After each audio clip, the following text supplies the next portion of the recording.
Hello दोस्तों, मेरा नाम है संदीप कुमार और आज है 19 मई। ठीक है। तो आज हम देखेंगे 19 मई से रिलेटेड जितने भी इम्पोर्टेंट इवेंट हैं और करंट अफेयर को। तो चलिए शुरू करते हैं। आज ही के दिन 19 मई 1743 में जीन पियरे क्रिस्टिन ने सेंटीग्रेड तापमान स्केल विकसित किया था। ठीक है। जीन पियरे क्रिस्टिन ने सेंटीग्रेड तापमान स्केल विकसित किया था। सेंटीग्रेड जो है वो सेल्सियस का पुराना नाम है। ठीक है। जीन पियरे क्रिस्टिन एक फ्रांसीसी भौतिक वैज्ञानिक थे। इन्होंने 1743 में सेल्सियस थर्मामीटर स्केल को उलटकर क्वथनांक 100 डिग्री और हिमांक 0 डिग्री कर दिया। क्वथनांक कहने का मतलब होता है बॉइलिंग पॉइंट, जहाँ पानी उबलना शुरू होता है, और हिमांक को कहते हैं फ्रीजिंग पॉइंट, जहाँ पानी बर्फ़ में जमना शुरू होता है। ठीक है ना। तो इन्होंने क्या किया कि क्वथनांक को 100 डिग्री और हिमांक को 0 डिग्री कर दिया। इसके पहले क्या होता था कि बिल्कुल उल्टा होता था। क्वथनांक 0 डिग्री था और हिमांक 100 डिग्री था। कहने का मतलब कि 0 डिग्री पर पानी खौलता था और 100 डिग्री पर पानी जमना शुरू होता था, ऐसा मानना था। मगर जीन पियरे क्रिस्टिन ने इसे बदल कर क्वथनांक को 100 डिग्री कर दिया और हिमांक को 0 डिग्री कर दिया, और ऐसा करने पर सभी देशों ने इसे अपना लिया। ठीक है। मगर अमेरिका ने नहीं अपनाया। अमेरिका वही अपने पुराने फ़ारेनहाइट, जिसकी खोज डेनियल गैब्रियल फ़ारेनहाइट ने किया था 1714 में, उसे ही अपनाए रखा। ठीक है ना। क्योंकि अमेरिकी लोगों के पास स्विच करने या ना करने का विकल्प था। ठीक है। इसे स्विच को मजबूर करने के बजाय वैकल्पिक बना दिया, यानी कि आप चाहें तो फ़ारेनहाइट को यूज कर सकते हैं और ना भी कर सकते हैं। ठीक है ना। मगर कई लोग नए तापमान या वजन प्रणालियों को सीखना नहीं चाहते थे। शायद यही वजह रही है कि संयुक्त राज्य अमेरिका को छोड़ ग्रह पर लगभग हर देश सेल्सियस में तापमान मापता है। ठीक है। तो यही वजह रही है कि जो अमेरिका जो है वो फ़ारेनहाइट का यूज़ करता है, बाकी दुनिया जो है वो सेल्सियस का यूज़ करती है तापमान मापने के लिए। चलिए आगे देखते हैं। आज ही के दिन 19 मई 1961 में वेनेरा 1 नामक जो अंतरिक्ष यान था वो शुक्र के लिए उड़ान भरा। ये पहला अंतरिक्ष यान था जो शुक्र के लिए उड़ान भरा। ठीक है ना। तो वेनेरा 1 शुक्र के लिए उड़ान भरने वाला पहला अंतरिक्ष यान था। वेनेरा 1, जिसे वेनेरा 1VA नंबर 2 के रूप में जाना जाता है, साथ ही पश्चिम में स्पुतनिक 8 के रूप में जाना जाता है। तो वेनेरा कार्यक्रम है क्या? ठीक है। वेनेरा कार्यक्रम जो है वो शुक्र ग्रह के बारे में जानकारी एकत्र करने के लिए सोवियत संघ द्वारा 1961 से 1984 के बीच विकसित अंतरिक्ष जांच की एक श्रृंखला को नाम दिया गया था। ठीक है ना। वेनेरा कार्यक्रम ने अंतरिक्ष अन्वेषणों में कई मिसालें स्थापित की हैं, जैसे दूसरे ग्रह के वातावरण में प्रवेश करने वाला पहला मानव निर्मित उपकरण था वेनेरा 3, जो 1 मार्च 1961 में गया था।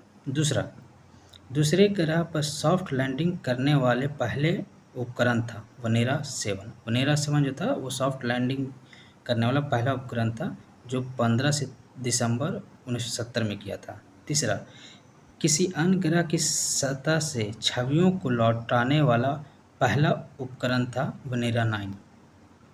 वेनेरा 9 ने किसी ग्रह की छवि को पहली बार भेजा था। ठीक है। ये 8 जून 1975 को किया था। चौथा, दूसरे ग्रह पर ध्वनियों को रिकॉर्ड करने वाला पहला उपकरण था वेनेरा 13।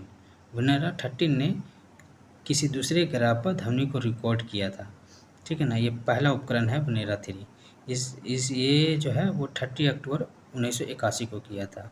साथ ही अगला जो है उच्च रेजोल्यूशन वाला रडार करने वाला पहला मैपिंग स्कैनर उपकरण था वेनेरा 15, जो 2 जून 1983 को किया था। ठीक है। तो वेनेरा कार्यक्रम के तहत इतने महत्वपूर्ण घटनाएं घटी। ये देखिए वेनेरा 1 है इस फोटो में, और ये है वीनस ग्रह पे एक क्रिएट किया फोटो कि कैसे जो है वो वेनेरा 1 लैंड हुआ है। ठीक है, तो ये थे आज के महत्वपूर्ण इवेंट्स। अब देखते हैं आज के महत्वपूर्ण डेज। तो आज का महत्वपूर्ण डेज है इंटरनेशनल वर्चुअल असिस्टेंस डे। ठीक है ना, तो ये क्यों मनाया जाता है? क्योंकि व्यवसाय की दुनिया में वर्चुअल असिस्टेंट की भूमिका के बारे में जागरूक करने के लिए मनाया जाता है। दूसरा, राष्ट्रीय लुप्तप्राय प्रजाति दिवस। ये उन जानवरों के बचाव के लिए मनाया जाता है, उनकी जागरूकता के लिए मनाया जाता है जो पृथ्वी से विलुप्त हो रहे हैं या विलुप्त होने का खतरा है। तीसरा, नेशनल नैस्कार डे। ये कार रेस से संबंधित है। इसे पहली बार 2003 में मनाया गया था। नैस्कार फाउंडेशन द्वारा इसकी स्थापना स्टॉक कार रेसिंग के लिए जागरूकता बढ़ाने के साथ साथ बच्चों को उनकी चिकित्सा आवश्यकताओं के लिए धन जुटाने के लिए की गई थी। ठीक, अगला विश्व एड्स टीका दिवस। ठीक है ना, ये आज ही मनाया गया था, ये आज ही मनाया जा रहा है विश्व एड्स टीका दिवस। तो 19 मई को मनाए जाने वाले ये सारे डेज हैं। आगे आज के इम्पोर्टेंट करंट अफेयर्स। ठीक है, तो पहला, भारत की 17वीं वंदे भारत ट्रेन सेवा किस राज्य में शुरू हुई? वह है उड़ीसा में। उड़ीसा में 17वीं वंदे भारत ट्रेन सेवा शुरू हुई और ये उड़ीसा की पहली वंदे भारत ट्रेन सेवा है। ठीक है, जो हावड़ा और पुरी के बीच चलेगी। यह उड़ीसा के लिए पहली सेमी हाई स्पीड ट्रेन और पश्चिम बंगाल के लिए दूसरी होगी। ठीक है, तो उड़ीसा में जो है पहली बार वंदे भारत ट्रेन सेवा की शुरुआत हुई है। दूसरा, किस भारतीय को फ्रांस के सर्वोच्च नागरिक पुरस्कार से सम्मानित किया गया? वह है नटराजन चंद्रशेखरन। ठीक है, नटराजन चंद्रशेखरन को फ्रांस के सर्वोच्च नागरिक पुरस्कार से सम्मानित किया गया है।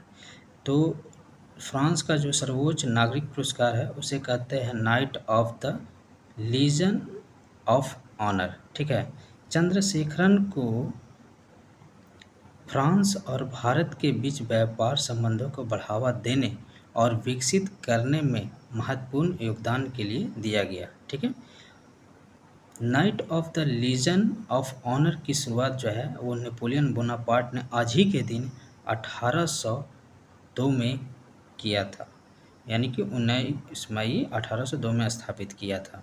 ठीक है, तो फ्रांस के सर्वोच्च नागरिक पुरस्कार जो है वो नटराजन चंद्रशेखरन को दिया गया। अगला, फेडरेशन कप एथलीट्स 2023 में किसने महिलाओं की 100 मीटर बाधा दौड़ में स्वर्ण जीता? तो वह है ज्योति याराजी। ज्योति याराजी वो झारखंड की खिलाड़ी हैं और ये फेडरेशन कप एथलेटिक्स 2023 जो है वो झारखंड में आयोजित हो रहा है। ठीक है ना, आयोजित किया जा रहा है। तो फेडरेशन कप एथलेटिक्स 2023 में महिलाओं की श्रेणी में 100 मीटर बाधा दौड़ में स्वर्ण पदक जो जीता है वो ज्योति याराजी है।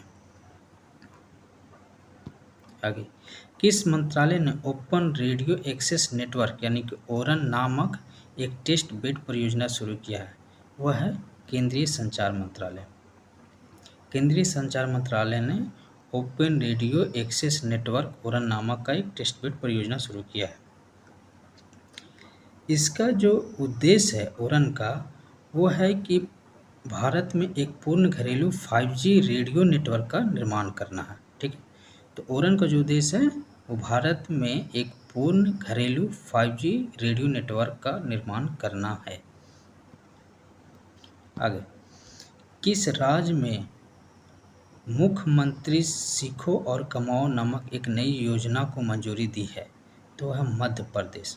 मध्य प्रदेश ने मुख्यमंत्री सीखो और कमाओ नामक एक नई योजना को मंजूरी दी है, जिसके तहत युवा व्यक्तियों को उनकी रोजगार क्षमता और आय क्षमता को बढ़ाने के लिए आवश्यक कौशल और ज्ञान से लैस करेगी। ठीक है ना। तो मध्य प्रदेश जो है वो मुख्यमंत्री सीखो और कमाओ योजना को मंजूरी दी है, जिसके तहत युवा व्यक्तियों को रोजगार क्षमता और आय क्षमता को बढ़ाने के लिए आवश्यक कौशल और ज्ञान से लैस करना चाहती है। आगे, किस मंत्रालय ने भारत में 75/25 पहल की शुरुआत की है? तो है स्वास्थ्य मंत्रालय। स्वास्थ्य मंत्रालय ने 75/25 पहल की शुरुआत की है, जिसके तहत 2025 तक उक्त रक्तचाप और मधुमेह वाले 75 मिलियन व्यक्तियों को मानक देखभाल प्रदान करने का लक्ष्य निर्धारित करना है। ठीक है ना। तो केंद्रीय स्वास्थ्य मंत्रालय ने 75/25 पहल की शुरुआत की है, जो है रक्तचाप और मधुमेह संबंधित बीमारियों से। आज की धमाकेदार खबर में रहें कानून मंत्री। भारत के नए कानून मंत्री किसे बनाया गया है? वो है अर्जुन राम मेघवाल को। ठीक है ना, ये है अर्जुन राम मेघवाल। तो अर्जुन राम मेघवाल जो हैं वो नए कानून मंत्री हैं और न्यायालय मंत्रालय में एमओसी के रूप में पदभार सौंपा गया है। और किरण रिजिजू जो पहले कानून मंत्री थे, उन्हें हटाकर अर्जुन राम मेघवाल को बनाया गया कानून मंत्री और किरण रिजिजू को पृथ्वी विज्ञान मंत्रालय सौंपा गया। तो अब जो है वो अर्जुन राम मेघवाल कानून मंत्री हैं हमारे नए, और किरण रिजिजू जो पहले कानून मंत्री हैं वो अब पृथ्वी विज्ञान मंत्रालय के अध्यक्ष हैं। ठीक है। तो ये थे आज के importance current affair and events. आपको अच्छा लगा हो तो लाइक ज़रूर करिएगा और अपनी तैयारी को मजबूत करिए। ठीक है। All the best. Thank you.